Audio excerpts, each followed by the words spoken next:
আল্লাহর সাথে সাক্ষাৎ না হয়ে কি জান্নাতে যাবো গা? মনে হয় জ্ঞানও থাকা লাগে।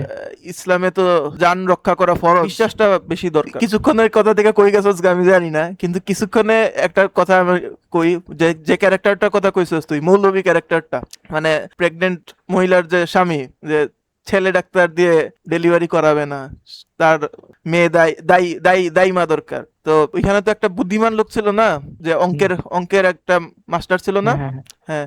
তো ওই লোকটা যখন ডেলিভারি সে করাইতেই দিবে না, তো তখন আইসা বলতেছিল যে বুঝাইতে চাইতেছে আর কি, যে যুক্তি দিয়ে বুঝাইতে চাইতেছে যে অবশ্যই আপনার এই এই মুহূর্তে অবশ্যই আপনার এই ছেলে দিয়ে, একজন ছেলে ডাক্তারকে দিয়েই ডেলিভারি করানো উচিত।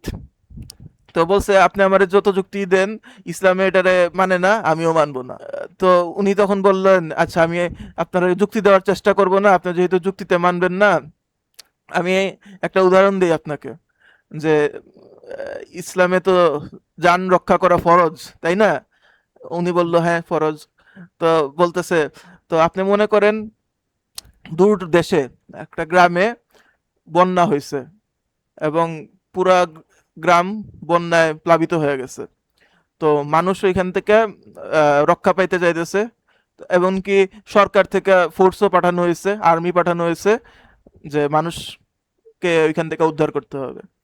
তো ওই লোকটা ওর ঘরের মধ্যে বসে আছে, ওর পরিবারের সবাই, ওর গ্রামের প্রতিবেশী সবাই চলে গেছে ইয়াতে, আশ্রয় কেন্দ্রে, নাইলে উদ্ধারে আর্মির মাধ্যমে অন্য কোথাও চলে গেছে, অন্যত্র চলে গেছে। তো ওই লোক যাইতেছে না।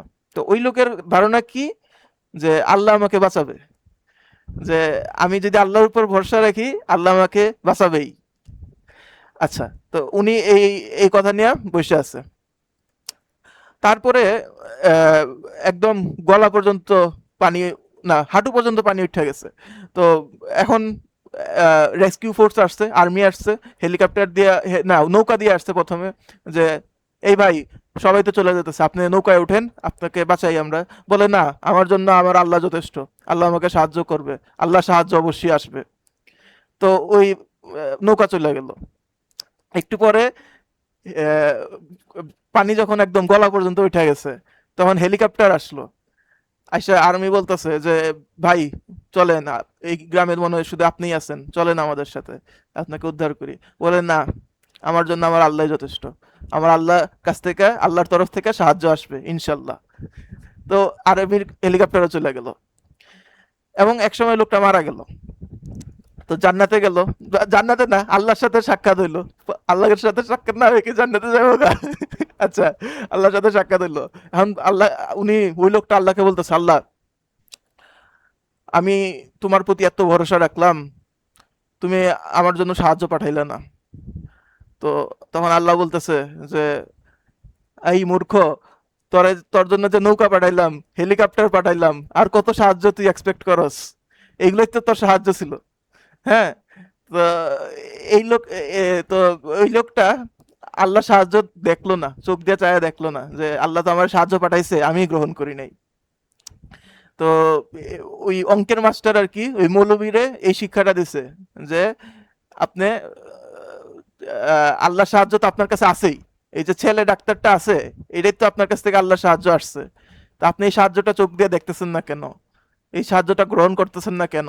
একটা মুভি আছে, দ্য পার্সুইট অফ হ্যাপিনেস। হ্যাঁ, উইল স্মিথের মুভি, নাম নাম শুনছিস না, উইল স্মিথ? হ্যাঁ, নাম কাছাকাছি। শুনছি। হ্যাঁ। তো ওই উইল স্মিথের একটা মুভি আছে,